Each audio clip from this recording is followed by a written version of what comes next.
Every winter survival mistake that has ever been made outdoors shares a common origin. The assumption that cold comes from above. People pile on layers, cover their heads, wrap their torsos, and lie down directly on the frozen ground, wondering why they cannot stay warm no matter how much they pile on top. The cold is not coming from the air above them.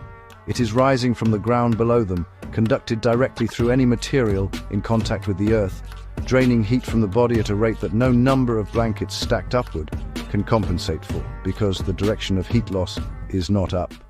It is down.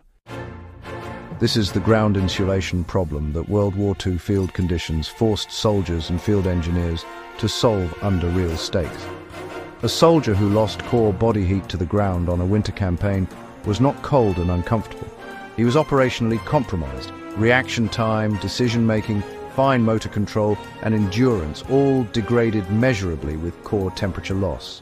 The solutions that emerged were not comfort features, they were performance requirements, and understanding them changes the practical logic of staying warm in any cold environment. The physics is straightforward once it is made visible.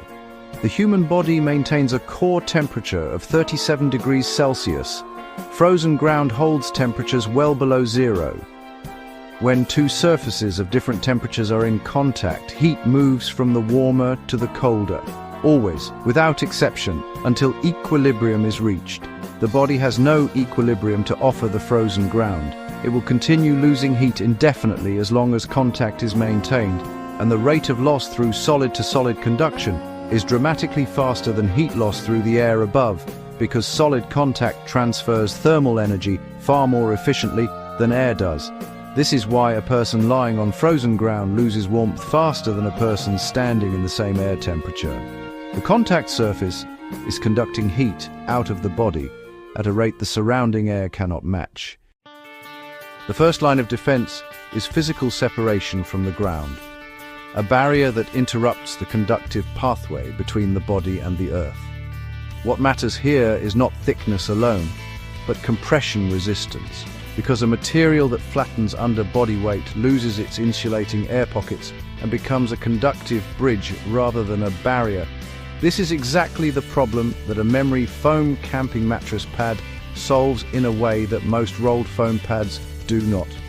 The Simula CertiPure US memory foam camping mattress, portable roll-up with travel bag, maintains its insulating geometry under the load of a sleeping body rather than compressing flat.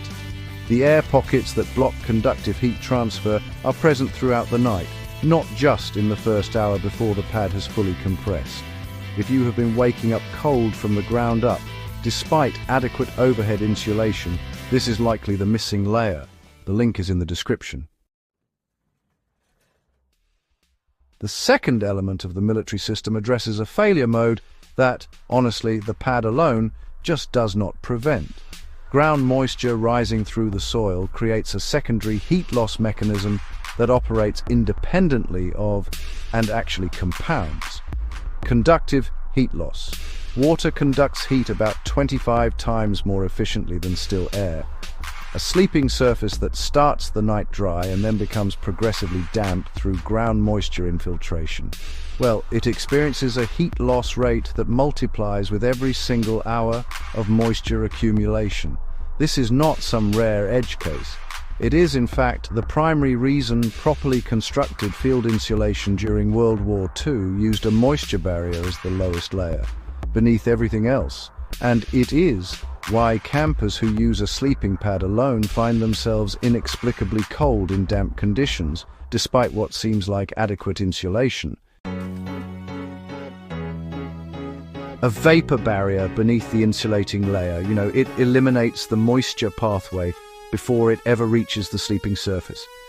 The crawl space vapor barrier sheeting, 10 mil, 10 by 100 feet, heavy-duty black and white panda film. It is not marketed as a camping product, but honestly, the physics does not care about the marketing category. It provides a waterproof ground separation layer that no soil moisture can penetrate, And at that thickness, it's durable enough to survive repeated use across a whole season instead of tearing on the first deployment. The link is in the description. Whether you are sleeping on wet ground, managing a vehicle setup in cold weather, or dealing with a below-grade space in a home where ground moisture is compromising your floor insulation, this is the base layer that preserves everything above it.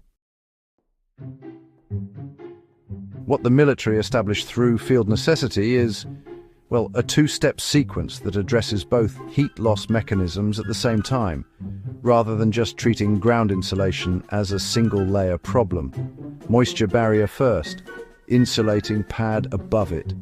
Together, they solve what neither one solves alone.